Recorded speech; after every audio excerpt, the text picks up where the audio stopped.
कुंज बिहारी। गोपी जन वल्लभ गिरिवरधारी, गोपी जन वल्लभ गिरिवरधारी, यशोदानंदन व्रज जनरंजन, यशोदानंदन व्रज जनरंजन। यमुना तीरा वनचारी, जय राधा माधव कुंज बिहारी। जय राधा माधव कुंज बिहारी। हरे कृष्णा हरे कृष्णा, कृष्णा कृष्णा हरे हरे, हरे राम हरे राम, राम राम हरे हरे। कृष्ण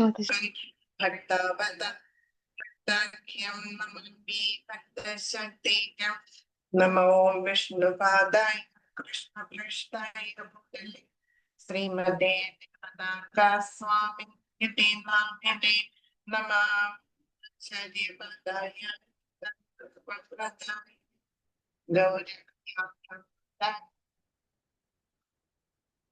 नमः पादाय पृष्ठाय श्रीमते भक्तिवेदांत स्वामिने नामिने नमस्ते सरस्वती देवी गौरवाणी प्रचारिणे निर्विशेष शून्यवादी पाश्चात्य देशतारिणे कृष्ण चैतन्य नित्यानंद श्री अद्वैत गदाधर श्रीवासुदेव गौरभक्तवृंद।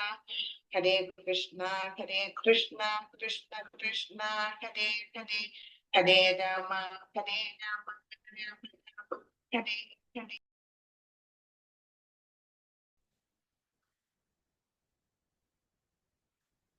मूकं करोति वाचालं भङ्गुं लङ्घयते गिरिं यत्कृपातमहं वन्दे श्रीगुरुं दीनतारिणं परमानन्दमाधवं श्रीचैतन्यमीश्वरं।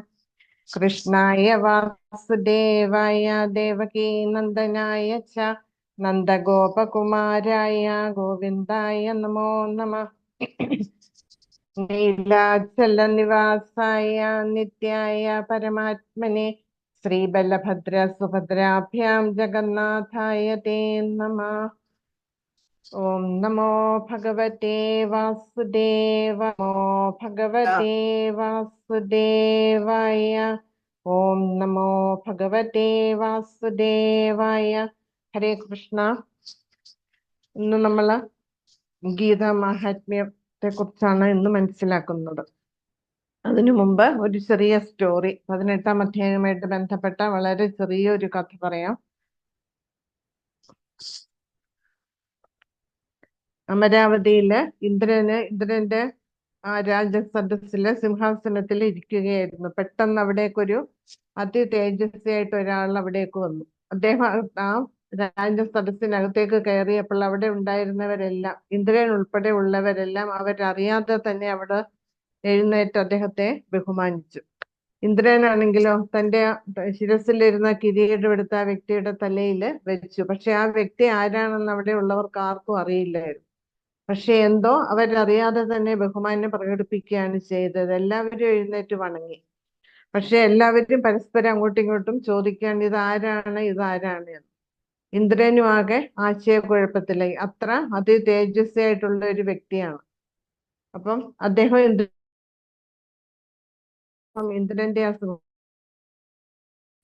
അവിടെ ഭരിക്കാനായിട്ട് തുടങ്ങി.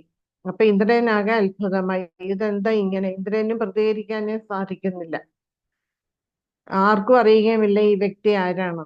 അപ്പം ഇന്ദ്രൻ എന്ത് ചെയ്തു? വിഷ്ണുവിന്റെ അടുക്കൽ പോയി, മഹാവിഷ്ണുവിന്റെ അടുക്കൽ പോയിട്ട് ചോദിച്ചു, ഇതാരാണ് ഈ വ്യക്തി, എന്തുകൊണ്ടാണ് ഇങ്ങനെ പെരുമാറുന്നത്? ആ വ്യക്തിയെ കണ്ടപ്പോൾ ഞാൻ ഉൾപ്പെടെ ഉള്ളവർക്ക് ആ അദ്ദേഹത്തെ വണങ്ങാനും ഒക്കെ തോന്നി. ഞാനാണെങ്കിൽ എന്റെ കിരീടം എടുത്ത് അദ്ദേഹത്തിന്റെ ശിരസിൽ വെക്കുകയും ചെയ്തു. എന്താണ് അദ്ദേഹത്തിന് ഇത്ര മഹത്വമുള്ളത്? അദ്ദേഹം ആരാണ് എന്ന് ചോദിച്ചു. അപ്പം വിഷ്ണു പറഞ്ഞു, അദ്ദേഹം അപ്പൊ ഇന്ദ്രൻ ചോദിച്ചു, അദ്ദേഹം എന്ത് പുണ്യപ്രവൃത്തിയാണ് ചെയ്തത്? എനിക്ക് ഇന്ദ്ര പദവി കിട്ടണമെങ്കിൽ ഞാൻ എന്ത് ചെയ്തിട്ടാണ്? 100 അശ്വമേധയജ്ഞം നടത്തി, അതിനുശേഷമാണ് എനിക്ക് ഒരു പദവി കിട്ടിയത്.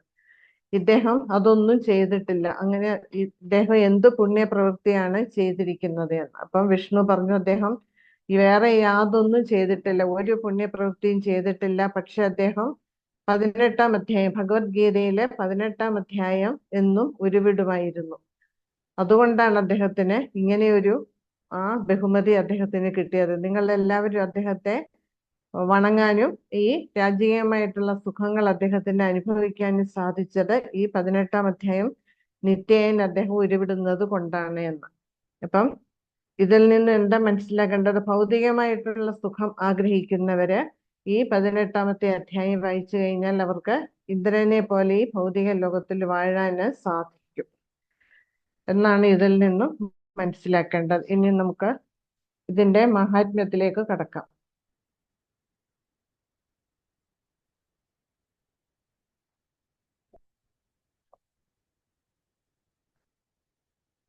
അതിനു മുമ്പ് നമുക്ക്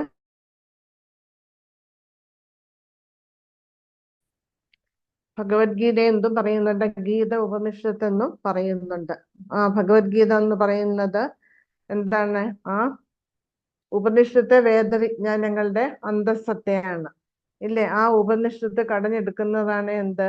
ഗീത എന്ന് പറയുന്നത്. അല്ല, എല്ലാ വേദങ്ങളുടെയും സാരം ഏതിൽ ഉൾക്കൊണ്ടിട്ടുണ്ട്? ഭഗവത്ഗീതയിൽ ഉൾക്കൊണ്ടിട്ടുണ്ട്.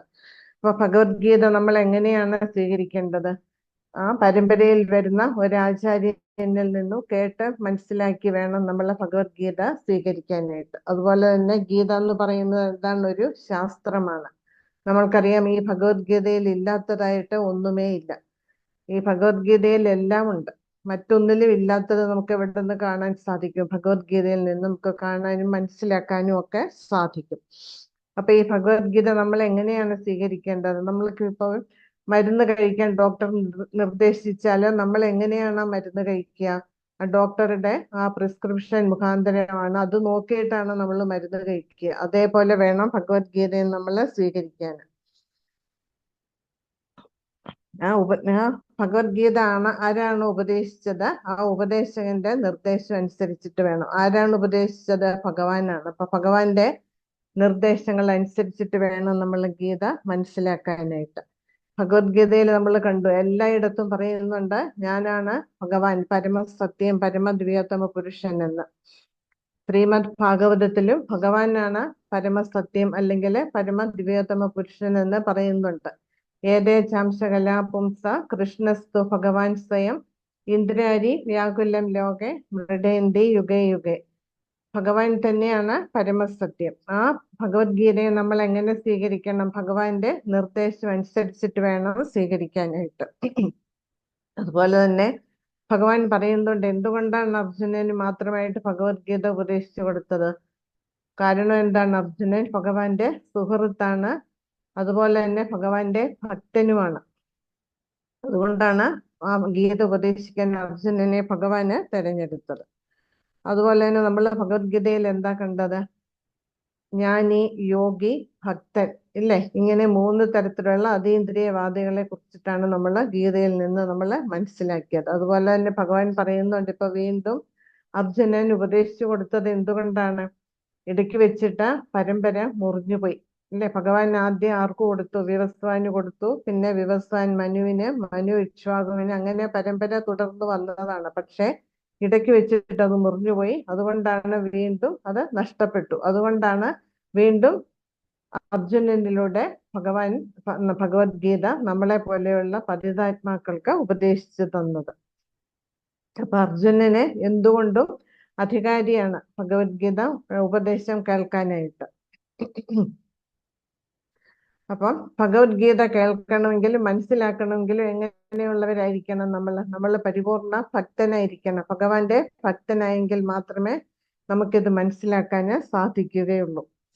അതുപോലെ തന്നെ ഭഗവാനുമായിട്ട് ഏതെങ്കിലും തരത്തിൽ നമ്മൾ ബന്ധം പുലർത്തണം. 5 തരത്തിലുള്ള രസങ്ങളുണ്ട്: ലശാന്തം, ദാസ്യം, സഖ്യം, വാത്സല്യം, മാധുര്യ, പ്രേമം. ഇങ്ങനെ ഇതിലേതെങ്കിലും ഒരു തരത്തില് നമ്മൾ ഭഗവാനുമായിട്ട് ബന്ധപ്പെട്ടുകൊണ്ടേയിരിക്കണം. എങ്കിൽ മാത്രമേ ഭഗവത്ഗീത മനസ്സിലാക്കാന് നമുക്ക് സാധിക്കുകയുള്ളൂ.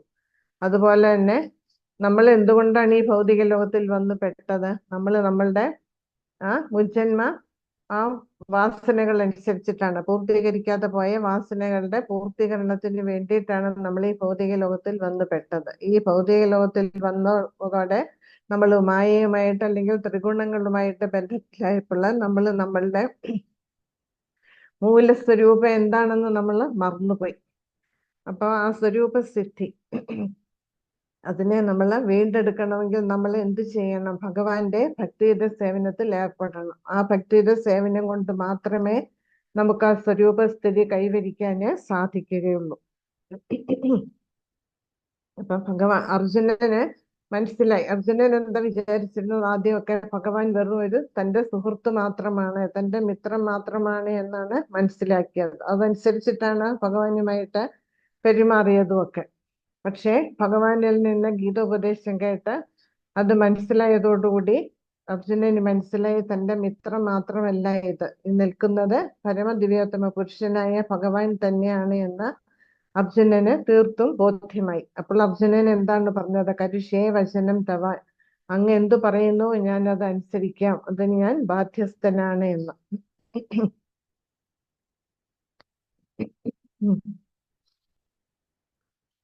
അപ്പം ഭഗവത്ഗീതയെ നമ്മൾ എങ്ങനെ സ്വീകരിക്കണം?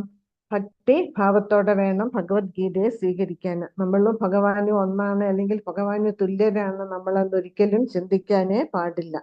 അതുപോലെ തന്നെ ഭഗവാനെ സാധാരണ വ്യക്തിയായിട്ട് ഒരിക്കലും കണക്കാക്കാനേ പാടില്ല. അപ്പൊ ഭഗവാനെ നമ്മൾ പരിപൂർണമായിട്ട് സമർപ്പിതരായിട്ട് വേണം നമ്മൾ ഗീത മനസ്സിലാക്കാനായിട്ട്. അപ്പൊ ഭഗവത്ഗീത എന്തിനു വേണ്ടിയിട്ടാണ് ഉപദേശിച്ചത്? ഈ മനുഷ്യ സമുദായത്തെ ഭൗതികതയിൽ നിന്ന് മോചിപ്പിക്കാൻ വേണ്ടിയിട്ടാണ് ഭഗവാൻ അർജുനനിലൂടെ നമ്മളെ പോലുള്ള പതിതാത്മാക്കൾക്ക് ഭഗവത്ഗീത ഉപദേശിച്ചു തന്നത്.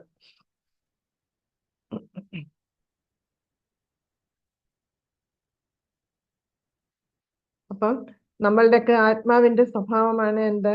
അഥാതോ ബ്രഹ്മ ജിജ്ഞാസ.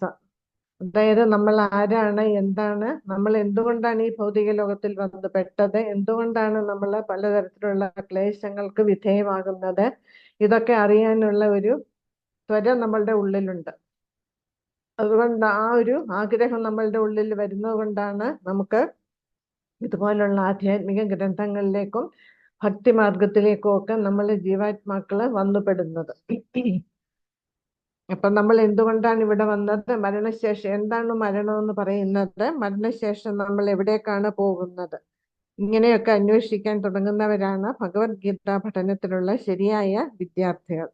അപ്പൊ ആത്മാർത്ഥതയുള്ള ഒരു വിദ്യാർത്ഥിക്ക് പരമദിവ്യോത്തമ പുരുഷനോടുള്ള അചഞ്ചലമായിട്ടുള്ള ആദരവ് അല്ലെങ്കിൽ ഭക്തി ഉണ്ടായിരിക്കും. അർജുനൻ അങ്ങനെയുള്ള ഒരു ശുദ്ധ ഭക്തനായിരുന്നു. അതുകൊണ്ട് 45 മിനിറ്റാണ് ഭഗവത്ഗീത ഉപദേശിച്ചതെങ്കിലും അത്രയും സമയം കൊണ്ട് ഭഗവാനെ പരിപൂർണമായിട്ട് മനസ്സിലാക്കാൻ അർജുനന് സാധിച്ചു.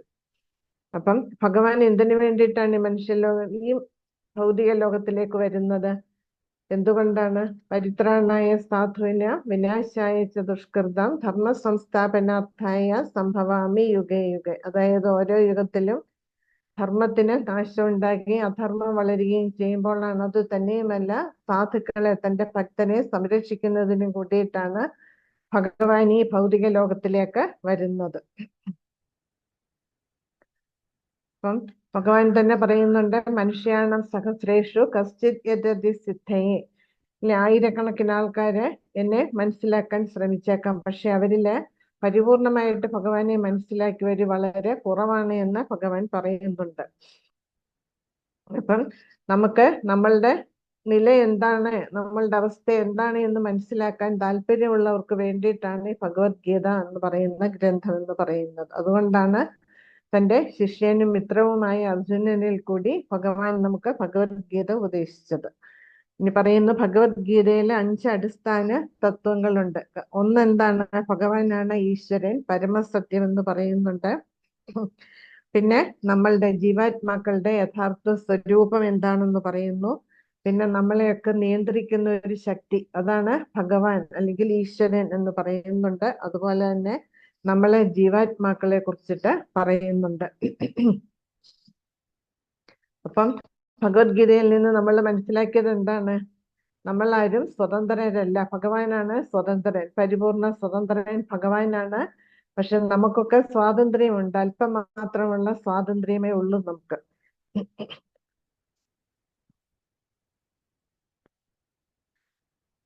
അപ്പൊ ഒരു കുട്ടിയുടെ കയ്യില് ഒരു കളിപ്പാട്ടം കിട്ടിയാൽ ആ കുട്ടിക്ക് കളിപ്പാട്ടം എന്ന് പറയുന്നത് ഒരു അത്ഭുതമാണ്, അല്ലേ? ആ കുട്ടി പിന്നീട് ആ കളിപ്പാട്ടം വെച്ചായിരിക്കും കളിക്കുക. പക്ഷെ ഒരു മുതിർന്ന ഒരാളുടെ കയ്യിൽ ഒരു കളിപ്പാട്ടം കൊടുത്താലോ എന്തെങ്കിലും പ്രയോജനമുണ്ടോ? ഇല്ല. ബുദ്ധിയുള്ള ഒരു മനുഷ്യന് മോട്ടോർ വാഹനത്തിന്റെ യാന്ത്രിക ഘടനയുടെ സ്വഭാവം അറിയാം. അതായത് യന്ത്രം എന്ന് പറയുന്നതിന്റെ പിന്നില് അത് ഓടിക്കണമെങ്കിൽ ഒരു ഡ്രൈവർ, അത് അറിയാവുന്ന ഒരാൾ വേണം. അത് പ്രവർത്തിക്കണമെങ്കിൽ എന്തുണ്ട്? അതിന് എൻജിൻ വേണം. ഇതൊക്കെ ആ വ്യക്തിക്ക് അറിയാൻ സാധിക്കും. അതുപോലെ തന്നെ ആ നമ്മളുടെ ശ്രീകൃഷ്ണ ഭഗവാൻ പരമപുരുഷനാണ് ഡ്രൈവർ എന്ന് മനസ്സിലാക്കാനുള്ള ബുദ്ധിവിശേഷം ഭഗവാന്റെ ഭക്തർക്കുണ്ട്. നമ്മളൊക്കെ ഭഗവാന്റെ വിഭിന്ന അംശങ്ങളാണ്. അതായത് സ്വർണത്തിന്റെ തരികളും പോലെയാണ്. സ്വർണത്തിന്റെ തരികളാണ് നമ്മള്, സ്വർണമാണ് ഭഗവാൻ എന്ന് പറയുന്നത്. നമ്മളൊക്കെ ഭഗവാന്റെ അംശങ്ങളാണ്. മമൈവാംശോ ജീവലോകെ ജീവഭൂത സനാതന. നമ്മൾ ഭഗവാന്റെ അംശങ്ങളാണ് എന്ന് മനസ്സിലാക്കാൻ നമുക്ക് സാധിക്കും ഈ ഭഗവത്ഗീതയിൽ നിന്നും. നമ്മളിലൊക്കെ ഭഗവാന്റെ ഗുണങ്ങളുണ്ട്, പക്ഷെ വളരെ ചെറിയ അളവിൽ മാത്രമാണ് നമ്മളുടെ ഉള്ളിലെ ഭഗവാന്റെ ഗുണങ്ങളുള്ളത്.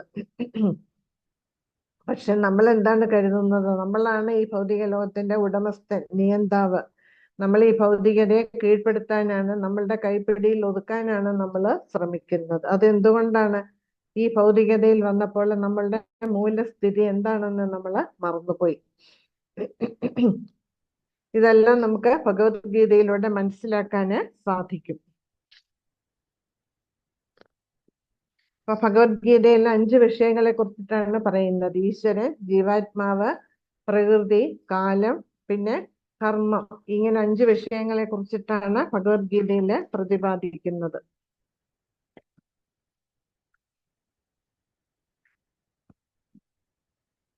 അപ്പൊ ഭഗവത്ഗീത എന്ന് പറഞ്ഞു കഴിഞ്ഞാല് അതീന്ദ്രിയമായിട്ടുള്ള ഒരു സാഹിത്യമാണ്. ഇത് വളരെ ശ്രദ്ധയോടെയും ഭക്തിയോടെയും വേണം ഭഗവത്ഗീത കൈകാര്യം ചെയ്യാനായിട്ട്. ഇനി നമ്മള് ശ്രീല പ്രഭുപാദര് ശങ്കരാചാര്യരുടെ ഭഗവത്ഗീത മഹാത്മ്യത്തെ അടിസ്ഥാനമാക്കിയാണ് നമുക്ക് ഭഗവത്ഗീത മഹാത്മ്യം പറഞ്ഞിരിക്കുന്നത്. അതിൽ ഒന്നാമത്തേത് ഗീതാശാസ്ത്രമിതം പുണ്യം പഠേത് പ്രേതപുമാൻ വിഷ്ണുപാദമവാപ്നോതി ഭയശോകാതിവർജിതഃ. അതായത് ഭഗവത്ഗീത നമ്മൾ പഠിക്കുകയാണെങ്കിൽ എന്താണ് ഗുണം കിട്ടുക? വിഷ്ണുപദം പ്രാപിക്കാന് നമുക്ക് സാധിക്കും. ഭഗവത് പദം പ്രാപിക്കാന് ഭഗവത്ഗീത നമ്മളെ വളരെയധികം സഹായിക്കും. നമ്മളെ ഭഗവത്ഗീതയിലെ നിർദ്ദേശങ്ങൾ നമ്മൾ വേണ്ടുന്ന തരത്തില് അനുസരിക്കണം, അതിനെ പിന്തുടരണം. അങ്ങനെയാണെങ്കിൽ ഈ ഭൗതിക ജീവിതത്തിലെ എല്ലാ ദുരിതങ്ങളിൽ നിന്നും ഉത്കണ്ഠകളിൽ നിന്നുമൊക്കെ മുക്തരാവാന് നമുക്ക് സാധിക്കുന്നു. അതുപോലെ തന്നെ നമുക്ക് ഭയമുണ്ടാവില്ല, ഉത്കണ്ഠകൾ ഉണ്ടാവില്ല, ദുഃഖങ്ങള് ഉണ്ടാവില്ല. അത് തന്നെയുമല്ല, അടുത്ത ജന്മം നമുക്ക് ഒരു ഭക്തനായിട്ട് ആത്മീയ ജീവിതം കൈവരിക്കാന് നമുക്ക് സാധിക്കുകയും ചെയ്യും. ഗീതാധ്യയന ശീലസ്യ പ്രാണായാമ പരസ്യ ച നൈവ സന്തി പാപാനി പൂർവജന്മകൃതാനി ച. അപ്പൊ അതുകൊണ്ട് ഭഗവത്ഗീത നമ്മൾ വളരെ ഗൗരവമായിട്ട് വേണം കൈകാര്യം ചെയ്യാനായിട്ട്. ആത്മാർത്ഥമായിട്ട് ഗൗരവമായിട്ട് ഭഗവത്ഗീത വായിക്കുന്ന ഒരാളെ നമ്മളെ മുമ്പ് ചെയ്ത ഫലങ്ങളൊക്കെ ഇല്ലാതാക്കാൻ ഈ ഭഗവത്ഗീത സഹായിക്കുന്നുണ്ട്. നമ്മൾ കണ്ട് 18-ാം അധ്യായത്തിൽ ഭഗവാൻ പറയുന്നുണ്ട്, സർവധർമാൻ പരിത്യജ്യ മാമേകം ശരണം വ്രജ അഹം ത്വാം സർവ പാപേഭ്യോ മോക്ഷയിഷ്യാമി മാ ശുചഃ. അതായത് എല്ലാ തരത്തിലുള്ള മതങ്ങളെയും ഉപേക്ഷിച്ചിട്ട് എന്നിൽ പരിപൂർണമായിട്ട് സമർപ്പിതരാകുക എന്നാണ് ഭഗവാൻ പറയുന്നത്. എന്നാൽ ഞാൻ നിങ്ങളുടെ പാപങ്ങളെയൊക്കെ ഇല്ലാതാക്കി നിങ്ങളെ രക്ഷിക്കാം, ഭയപ്പെടേണ്ട. അങ്ങനെ തന്നിലേക്ക് ആത്മസമർപ്പണം ചെയ്യുന്നവരുടെ എല്ലാ ഉത്തരവാദിത്വവും ആരെ ഏറ്റെടുക്കും? ഭഗവാൻ ഏറ്റെടുക്കുകയും ചെയ്യും. നമ്മളുടെ പാപകർമ്മങ്ങളിൽ നിന്ന് നമ്മളെ മോചിതരാക്കുകയും ചെയ്യും. അപ്പം ഉപനിഷത്തുകളുടെ രാജാവാണ് എന്ത് ഭഗവത്ഗീത എന്ന് പറയുന്നത്. അപ്പൊ ഉപനിഷത്തുകളെ പൂക്കളായിട്ട് കണക്കാക്കിയാല് ആ പൂക്കൾ കൊണ്ടുണ്ടാക്കുന്ന മാലയാണ് എന്ത് ഭഗവത്ഗീത എന്ന് പറയുന്നത്. അപ്പൊ അങ്ങനെയുള്ള ഭഗവത്ഗീത നമ്മൾ പഠിച്ചു കഴിഞ്ഞാല് നമുക്ക് വിഷ്ണുപദ ഭഗവത് പ്രാപ്തി കൈവരിക്കാന് നമുക്ക് യാതൊരു ബുദ്ധിമുട്ടും വരില്ല. അതുപോലെ 1 മുതൽ 5 വരെയുള്ള അധ്യായങ്ങൾ എന്ന് പറയുന്നത് ഭഗവാന്റെ മുഖമാണ്. അതുപോലെ 5 മുതൽ 15 വരെയുള്ള ആ ഭാഗം എന്ന് പറയുന്നത് ഭഗവാന്റെ ശരീരമാണ്. 16ാമത്തെ അധ്യായം ഭഗവാന്റെ വയറാണ്. 17ഉം 18ഉം ഭഗവാന്റെ തൃപ്പാദങ്ങളാണ്. ഇങ്ങനെ ആ 18 അധ്യായങ്ങളും ഭഗവാന്റെ മൂർത്തി രൂപമായിട്ടാണ് കണക്കാക്കുന്നത്. അപ്പൊ സനാതന കാലം മുതലേ ഭഗവാൻ പറഞ്ഞുകൊടുത്ത ആ ജ്ഞാനമാണ് ഭഗവത്ഗീതയില് ഉടനീളം നമുക്ക് മനസ്സിലാക്കാന് സാധിക്കുന്നത്. ഭാരതാമൃത സർവസ്വം വിഷ്ണുവക്ത്രാദ് വിനിശ്രിതം ഗീത ഗംഗോദകം പീത്വാ പുനർജന്മന വിദ്യതേ. ഇപ്പൊ ഭഗവത്ഗീതയാകുന്ന ഗംഗാജലം പാനം ചെയ്താല് നമുക്ക് പുനർജന്മം ഉണ്ടാവില്ല എന്നാണ് പറയുന്നത്. ഈ ഭഗവത്ഗീത എന്ന് പറയുന്നത് മഹാഭാരതത്തിലെ ഒരു ഭാഗമാണ്. ഭഗവാന്റെ മുഖത്തു നിന്നും വന്നതാണ്. ഭഗവാൻ ഒരു ഭക്തന് കൊടുത്ത ഉപദേശങ്ങളാണ് ഇതിൽ. നമ്മളെ പോലെയുള്ള പതിതാത്മാക്കളെ ഉദ്ധരിക്കാൻ വേണ്ടി അർജുനനിൽ കൂടി നമുക്ക് കിട്ടിയതാണ് എന്ത് ഭഗവത്ഗീത അല്ലെങ്കിൽ ഗീതോപദേശം എന്ന് പറയുന്നത്. അപ്പൊ അങ്ങനെയുള്ള ഭഗവത്ഗീത നമ്മള് നിത്യവും ഇത് പഠിക്കുക തന്നെ വേണം. എന്നാലേ ഭൗതിക ലോകത്തിൽ നമുക്ക് ഇപ്പൊ നമ്മളുടെ പൂർവ്വകർമ്മങ്ങൾ അനുസരിച്ചിട്ട് ഇവിടെ സുഖവും ദുഃഖവും ഒക്കെ നമ്മൾ അനുഭവിക്കുകയാണ്. അപ്പൊ ഇതിൽ നിന്ന് പുറത്തു കടക്കാന് ഭഗവത്ഗീത നമ്മളെ സഹായിക്കുന്നു. ഏതവസ്ഥയിലും നമ്മളെ സംരക്ഷിക്കാന് ഭഗവത്ഗീതയ്ക്ക് കഴിയുകയും ചെയ്യും. മലിനേ മോചനം പുംസാം ജലസ്നാനം ദിനേ ദിനേ സകൃദ്ഗീതാമൃത സ്നാനം സംസാരമലനാശനം. അപ്പൊ നമ്മള് നിത്യവും നമ്മള് ദേഹശുദ്ധിക്ക് വേണ്ടി നമ്മള് കുളിക്കുന്നുണ്ട് ഇല്ലേ? കുളിച്ചു കഴിഞ്ഞാൽ നമുക്ക് ബാഹ്യശുദ്ധി മാത്രമേ നമുക്ക് കിട്ടുകയുള്ളൂ. പക്ഷെ ആന്തരികശുദ്ധിക്ക് എന്ത് വേണം? ഈ ഭഗവത്ഗീതയാകുന്ന ഗംഗാജലത്തില് നമ്മള് നിത്യേന കുളിക്കണം. എങ്കിലും നമ്മളുടെ ആന്തരികമായിട്ടുള്ള ശുചി കൈവരിക്കാനും നമ്മളുടെ ഉള്ളിലെ മാലിന്യങ്ങളെല്ലാം പോയി ഹൃദയശുദ്ധി കൈവരിക്കാന് ഭഗവത്ഗീത നമ്മളെ സഹായിക്കുന്നു. ഒരു വ്യക്തിയുടെ ഭൗതിക ജീവിതത്തിലെ എല്ലാ മാലിന്യങ്ങളും നശിക്കാന് ഭഗവത്ഗീത നമ്മെ സഹായിക്കുന്നുണ്ട്. ഗീത സുഗീത കർത്തവ്യ കിമന്യേ ശാസ്ത്ര വിസ്തരേർ യാ സ്വയം പത്മനാഭസ്യ മുഖപത്മാത് വിനിസൃത. ഭഗവത്ഗീത ആരുപദേശിച്ചതാണ്? സ്വയം ഭഗവാൻ തന്നെ, പരമദിവ്യോത്തമ പുരുഷൻ തന്നെ ഉപദേശിച്ചതാണ് ഭഗവത്ഗീത. ഈ ഭഗവത്ഗീത പഠിക്കുന്ന ഒരാൾക്ക് മറ്റു വേദ സാഹിത്യങ്ങളൊന്നും പഠിക്കേണ്ട ആവശ്യമില്ല. എല്ലാ വേദജ്ഞാനവും ഈ ഭഗവത്ഗീതയിൽ ഉൾക്കൊണ്ടിട്ടുണ്ട്. ഭഗവത്ഗീത ശ്രദ്ധയോടും കൃത്യനിഷ്ഠയോടും കൂടി ശ്രവിക്കുകയും വായിക്കുകയും ചെയ്താൽ മതി. ഇന്നത്തെ കാലത്ത് ആളുകൾ ലൗകിക വ്യാപാരത്തിൽ അത്രയധികം മുഴുകിയിരിക്കുന്നത് കൊണ്ട് വേദസാഹിത്യം മുഴുവൻ വായിക്കുക നമുക്ക് അസാധ്യമാണ്. പക്ഷേ ഭഗവത്ഗീത വായിച്ചു കഴിഞ്ഞാൽ ഈ വേദങ്ങളൊന്നും പഠിക്കേണ്ട യാതൊരു ആവശ്യവുമില്ല. കാരണം ഇത് ഭഗവത്ഗീത എന്ന് പറയുന്നത് ഭഗവാൻ ഉപദേശിച്ചതാണ്.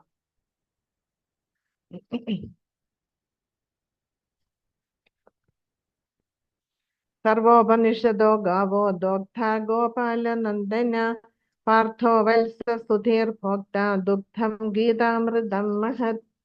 അപ്പൊ ഗീത ഉപനിഷത്ത് അല്ലെങ്കിൽ ഭഗവത്ഗീത എല്ലാ ഉപനിഷത്തുക്കളുടെയും സാരമാണ്. എല്ലാ ഉപനിഷത്തുക്കളും ഒരു പശുവിനെ പോലെയാണ്. ഇവിടെ ഭഗവാൻ കൃഷ്ണനാണ് പശുവിനെ കറക്കുന്നത്. അർജുനനാണ് പശുക്കുട്ടി. ആ കറന്നെടുക്കുന്ന പാലെന്താണ്? ഭഗവത്ഗീതയാണ്. അതായത് പണ്ഡിതരും പരമഭക്തന്മാരും അമൃതന് തുല്യമായിട്ട് കണക്കാക്കുന്ന ആ ദുഗ്ധമാണ് ഭഗവത്ഗീത പാനം ചെയ്യുന്നത്. ഏകം ശാസ്ത്രം ദേവകീപുത്ര ഗീതം ഏകോ ദേവോ ദേവകീപുത്ര ഏവ ഏകോ മന്ത്രസ്തസ്യ നാമാനി യാനി കർമാപ്യേകം തസ്യ ദേവസ്യ സേവ. ഇക്കാലത്ത് എല്ലാവരും ഒരേ ദൈവം, ഏക ദൈവത്തിൽ വിശ്വസിക്കുന്നവരാണ് അല്ലേ? അപ്പൊ ഭഗവത്ഗീതയിലും ഏക ദൈവത്തെ കുറിച്ചിട്ടാണ് പറയുന്നത്. ആരാണ് ഏകദൈവം? ശ്രീകൃഷ്ണ ഭഗവാൻ മാത്രമാണ് ഈശ്വരൻ. അതാണ് ഭഗവത്ഗീത നമ്മെ പഠിപ്പിക്കുന്നത്. ബാക്കിയുള്ള 33 ദേവി ദേവന്മാരും ആരാണ്? ഭഗവാന്റെ കൃത്യരാണ്, സേവകര് മാത്രമാണ്. അപ്പം ഒരേ ഒരു ഈശ്വരനെയും ഒരേ ഒരു മതത്തെയും ഒരേ ഒരു പ്രവൃത്തിയും മാത്രം സ്വീകരിക്കാൻ ഉത്സുകരാണ് ഈ കലിയുഗത്തിലെ ജനങ്ങൾ. അതുകൊണ്ട് ഒരേ ഒരു ഗ്രന്ഥം മാത്രമേ ഉള്ളൂ, എന്ത്? ഭഗവത്ഗീത. അതുപോലെ തന്നെ ഏക ധർമ്മഗ്രന്ഥമാണ് ഭഗവത്ഗീത. ഒരേ ഒരു ദൈവം, ഒരേ ഒരു ഈശ്വരനാണ് ദേവകി പുത്രനായിട്ടുള്ള ഭഗവാൻ, അതായത് ശ്രീഹരി. സമസ്ത വിശ്വത്തിനും ഒരേ ഒരു ഈശ്വരൻ മാത്രം ഉണ്ടായിരിക്കട്ടെ, ശ്രീകൃഷ്ണൻ. അതുപോലെ തന്നെ ഒരേ ഒരു മന്ത്രം, ഭഗവാന്റെ തിരുനാമം, ഹരേ കൃഷ്ണ ഹരേ കൃഷ്ണ കൃഷ്ണ കൃഷ്ണ ഹരേ ഹരേ, ഹരേ രാമ രാമ രാമ ഹരേ ഹരേ. ഇത് മാത്രമാണ് ആ ഭഗവാന്റെ ആ മന്ത്രം, ഒരേ ഒരു മന്ത്രം. അപ്പൊ ഈ ഭഗവത്ഗീത പഠിക്കുകയും ഭഗവാന്റെ തിരുനാമം ജപിക്കുകയും ചെയ്താൽ അതുകൊണ്ട് നമുക്ക് ഭഗവത് പ്രാപ്തി കൈവരിക്കാന് സാധിക്കും. നമുക്കറിയാം, പാലാഴി കടഞ്ഞപ്പോൾ കിട്ടിയ അമൃത് ആണ് ദേവന്മാരും അസുരന്മാരും ഒക്കെ ദേവന്മാര് പാനം ചെയ്ത് അവർക്ക് അവരുടെ ആ യുവത്വം, അവരുടെ ആരോഗ്യം തിരിച്ചെടുക്കാൻ അവരെ സഹായിച്ചത്. അതുപോലെ ഭഗവത്ഗീതയാകുന്ന അമൃത് പഠിക്കുകയാണെങ്കിൽ പുനർജന്മന വിദ്യതയെ, നമുക്ക് പുനർജന്മം ഉണ്ടാവില്ല.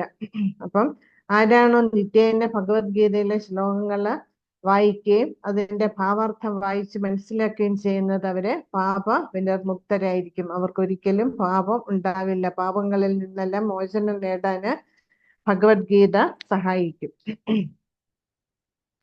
അപ്പം ഗായത്രി നമുക്ക് എവിടെ നിന്ന് കിട്ടിയതാണ്? ഭഗവാന്റെ മുഖം അരവിന്ദത്തിൽ നിന്ന്, ഭഗവാന്റെ വദനത്തിൽ നിന്നും കിട്ടിയതാണ് നമുക്ക് ഗായത്രി എന്ന് പറയുന്നത്. ഗംഗയാണെങ്കിലോ ഭഗവാന്റെ തൃപ്പാദങ്ങളിൽ നിന്നുമാണ് ഗംഗാ നദി ഈ ഭൗതിക ലോകത്തിലേക്ക് വന്നത്. അപ്പം ഗായത്രി, ഗംഗ, ഇത് നമ്മളെ എന്തിനു സഹായിക്കുന്നു? ഇത് ഭഗവാന്റെ കൃപയാണ്. നമ്മളെ ഈ ഭൗതികതയിൽ നിന്നും പുറത്ത് കടക്കാൻ നമ്മളെ സഹായിക്കുന്നു. അതിന് നമ്മൾ എന്ത് ചെയ്യണം? ഗോവിന്ദനെ നമ്മൾ സ്മരിക്കണം. അപ്പൊ എവിടെയാണോ ഗീത നമുക്ക്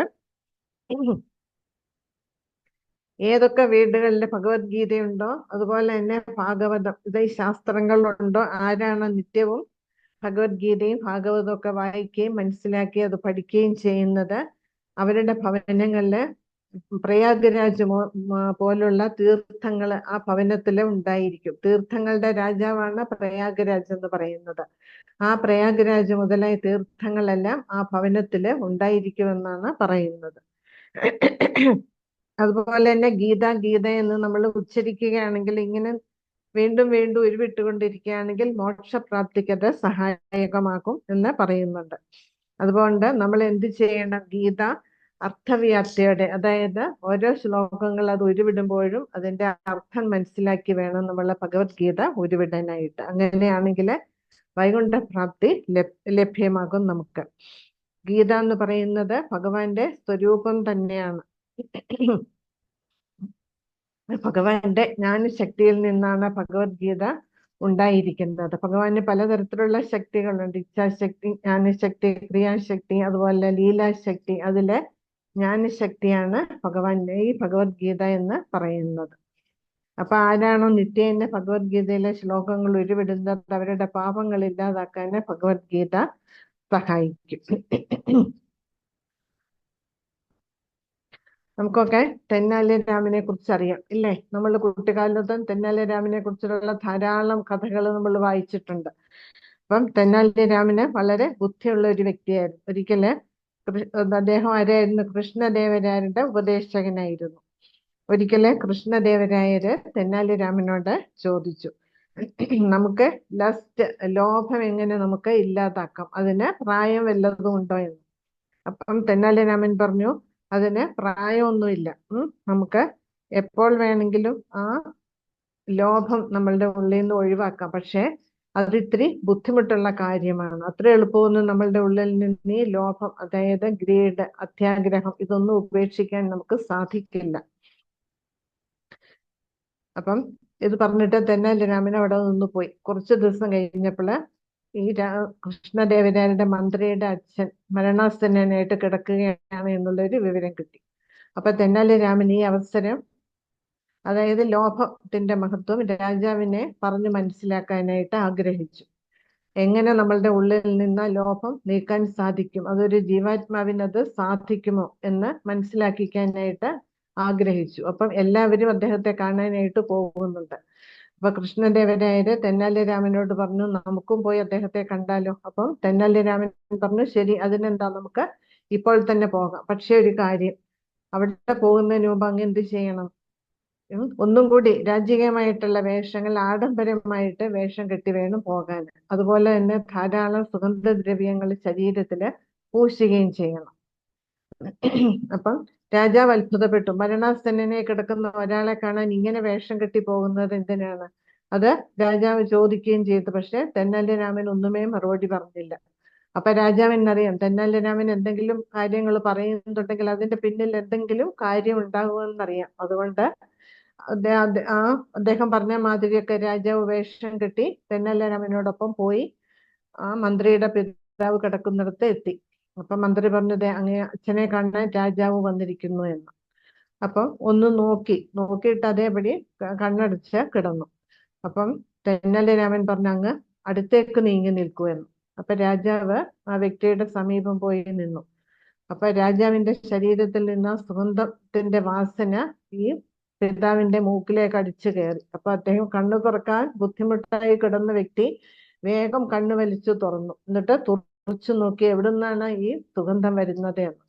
അപ്പൊ തെന്നാലി രാമൻ പറഞ്ഞു, കണ്ടോ, ഇതാണ് ലോഭം എന്ന് പറയുന്നത്. മരിക്കാറായി കിടക്കുകയാണ്, എന്നിട്ടും വ്യക്തിയുടെ ഉള്ളിൽ നിന്ന് ലോഭം വിട്ടുപോകുന്നില്ല. അപ്പം നമ്മൾ ഇതുപോലെയാണ് നമ്മളുടെയൊക്കെ അനുഭവങ്ങളും. നമ്മൾ ഭഗവത്ഗീത വായിക്കൂ, ഭഗവത്ഗീത പഠിക്കൂ, അല്ലെങ്കിൽ ഗീതാ ബുക്ക് വാങ്ങിക്കൂ, തിരുനാമം ജപിക്കൂ, സത്സംഗത്തിലേക്ക് വരൂ എന്ന് പറയുമ്പോൾ ആൾക്കാർ എന്താ പറയുക? ഞങ്ങൾക്ക് അതിനൊന്നും സമയമായിട്ടില്ല, ഞങ്ങൾ റിട്ടയർ ആവട്ടെ, അല്ലെങ്കിൽ കുറച്ചും കൂടി വയസ്സാവട്ടെ എന്നൊക്കെ പലതരത്തിലുള്ള മറുപടികളാണ് നമുക്ക് കിട്ടുക. എന്തുകൊണ്ടാണ് ഇങ്ങനെ? അവർക്ക് അവരുടെ ഉള്ളിൽ നിന്ന് ഈ കാമക്രോധ ലോഭമോഹ മത മാത്സര്യങ്ങളൊന്നുമേ വിട്ടുപോയിട്ടില്ല. ഇന്ദ്രിയാസ്വാദന ത്വരകളൊന്നും അവരുടെ ഉള്ളിൽ നിന്ന് വിട്ടുപോയിട്ടില്ല. അതിങ്ങനെ അടിഞ്ഞുകൂടി കിടക്കുകയാണ്. ആ വാസനകൾ ഉള്ളിൽ കിടക്കുന്നത് കൊണ്ടാണ് ഭഗവാനിലേക്ക് വരാൻ അവർക്ക് ബുദ്ധിമുട്ട് വരുന്നത്. ആ വാസനകൾ അവരെ തടഞ്ഞു നിർത്തുകയാണ് ചെയ്യുന്നത്. ഇപ്പൊ ഭക്തപ്രഹ്ലാദൻ പറയുന്നുണ്ട്, കൗമാരപ്രായം തൊട്ട് തന്നെ ഭക്തി പരിശീലിക്കണം, എന്നാലേ പരിപൂർണമായിട്ട് നമുക്ക് പ്രയോജനം കിട്ടുകയുള്ളൂ എന്ന്. 5 വയസ്സ് മുതൽ, നമ്മളൊരു കുട്ടിയെ 5 വയസ്സ് മുതലേ ഭക്തിമാർഗത്തിലേക്ക് കൊണ്ടുവരണം. ഭഗവാനെ കുറിച്ചും ഒക്കെ ഭഗവത്ഗീത ശ്ലോകങ്ങളൊക്കെ കുട്ടിയെ പഠിപ്പിച്ചെടുക്കുക, ഭഗവാനെ കുറിച്ചുള്ള കഥകൾ പറഞ്ഞു കൊടുക്കുക ഒക്കെ ചെയ്യുകയാണെങ്കിൽ ആ കുട്ടി തീർച്ചയായിട്ടും വളരും തോറും ആ കുട്ടിയുടെ ഉള്ളില് ഭക്തി ഉണ്ടാവും. ആധ്യാത്മിക പാതയിൽ സഞ്ചരിക്കാനുള്ള ഒരു ത്വര ആ കുട്ടിയുടെ ഉള്ളില് വളർന്നു വരും.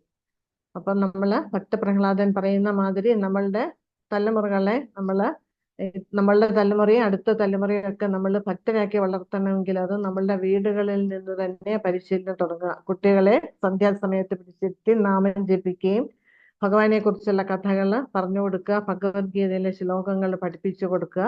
ഇതൊക്കെ ചെയ്യുകയാണെങ്കിൽ അടുത്ത തലമുറ തീർച്ചയായിട്ടും ഭക്തിമാർഗത്തിൽ നിന്ന് അവര് പുറകോട്ട് പോവില്ല. ഇതാണ് നമ്മൾ ഭഗവത്ഗീതയിൽ നിന്നും മനസ്സിലാക്കേണ്ടത്. ഹരേ കൃഷ്ണ. അപ്പൊ അടുത്ത ക്ലാസ് മുതൽ നമുക്ക് ചൈതന്യ ചരിതാമൃതത്തിലേക്ക് കടക്കുന്നതിന് മുമ്പ് നമുക്ക് ഗോസ്വാമിമാരെ സ്മരിക്കണം. അപ്പൊ ഷഡ് ഗോസ്വാമിമാരുടെ അഷ്ടകങ്ങള്, പിന്നെ പ്രധാനപ്പെട്ട ആചാര്യന്മാര്, നമുക്ക് ചൈതന്യ ചരിതാമൃതം കിട്ടാൻ കാരണക്കാരായിട്ട് പലരും ഉണ്ട്. അപ്പൊ അവരെ കുറിച്ചൊക്കെ നമുക്കൊന്ന് ചുരുക്കത്തിൽ മനസ്സിലാക്കിയിട്ട് നമുക്ക് ചൈതന്യ ചരിതാമൃതത്തിലേക്ക് കടക്കാം. കാരണം ചൈതന്യ ചരിതാമൃതം എന്ന് പറയുന്ന ഒരു നിസ്സാര ഗ്രന്ഥമല്ല അത്. ഭഗവത്ഗീത എന്ന് പറയുന്നത് 10ാം ക്ലാസ് ആണ്, ഭാഗവതം എന്ന് പറയുന്നത് ഡിഗ്രി തലത്തിലാണ്, ചൈതന്യ ചരിതാമൃതം എന്ന് പറയുന്നത് PhD തലത്തിലുള്ളതാണ്. അപ്പൊ അത് ആ ഗൗരവത്തോടെ നമ്മൾ അതിനെ കൈകാര്യം ചെയ്യണം, എങ്കിലേ നമ്മളത് പഠിക്കുന്നത് കൊണ്ടുള്ള ഗുണം നമുക്ക് കിട്ടുള്ളൂ. അതുപോലെ തന്നെ ചൈതന്യ ചരിതാമൃതം വാങ്ങിയിട്ടില്ലാത്തവരെ അത് വാങ്ങിക്കാനും താല്പര്യം കാണിക്കുക. അത് എല്ലാ വീടുകളിലും ഭഗവത്ഗീത, ഭാഗവതം, ചൈതന്യ ചരിതാമൃതം, ഈ 3 ഗ്രന്ഥങ്ങൾ എല്ലാ വീടുകളിലും, ഹിന്ദു എന്ന് പറയുന്ന ഒരാളുടെ എല്ലാ വീടുകളിലും ഉണ്ടായിരിക്കണം.